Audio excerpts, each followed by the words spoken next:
नाज़रीन, बांग्लादेशी अवाम जीत गई।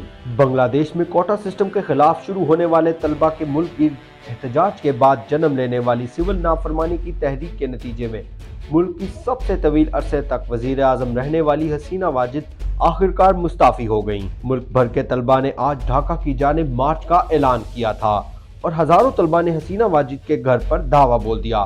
बढ़ते हुए अवामी दबाव और एहतजाज के बाद शेख हसीना वाजिद ने इस्तीफा दिया और वो अपनी बहन शेख रेहाना के हमरा खुसूसी हेलीकॉप्टर में भारत रवाना हो गईं।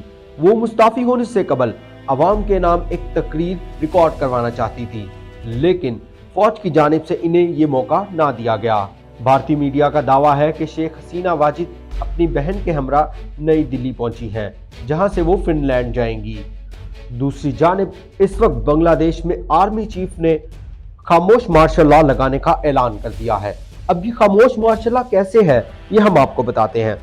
नाज़रीन, बांग्लादेश के आर्मी चीफ जनरल वकारुज़्ज़मान ने शेख हसीना वाजिद के मुस्ताफी होने के बाद मुल्क में अबूरी हुकूमत कायम करने का ऐलान किया, जिसकी तफसीलात जल्द जारी की जाएंगी। कौम से खिताब में बांग्लादेशी आर्मी चीफ ने मुल्क भर में एहतजाज के दौरान होने वाली हलाकतों पर अफसोस का इजहार किया और शहरियों से पुरअमन रहने की अपील भी की। आर्मी चीफ ने बताया कि वजीर आज़म शेख हसीना वाजिद ने इस्तीफा दे दिया है और वो बैरून मुल्क रवाना हो चुकी है, जिसके बाद तमाम सियासी जमातों के साथ नतीजा खेज बातचीत के बाद हमने अबूरी हुकूमत बनाने का फैसला किया है।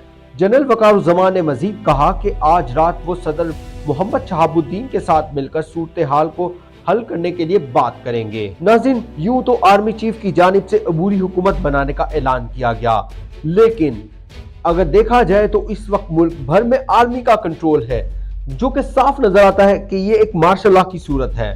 इस पर अब बांग्लादेशी अवाम को चाहिए कि जिस तरह उन्होंने कोशिश करके शेख हसीना वाजिद को घर भेजा, इसी तरह वो फौज पर प्रेशर डालकर वक्त पर इंतखाबात के लिए आमादा करें, क्योंकि हम पाकिस्तान में ये सब देख चुके हैं। पाकिस्तान में कोई जनरल आ तो जाता था, लेकिन वो जाने का नाम नहीं लेता था। इसलिए बांग्लादेशी अवाम पर अब ये भी फर्ज है कि वो जल्द अज जल्द इंतखाबात के लिए फौज को प्रेशराइज करें।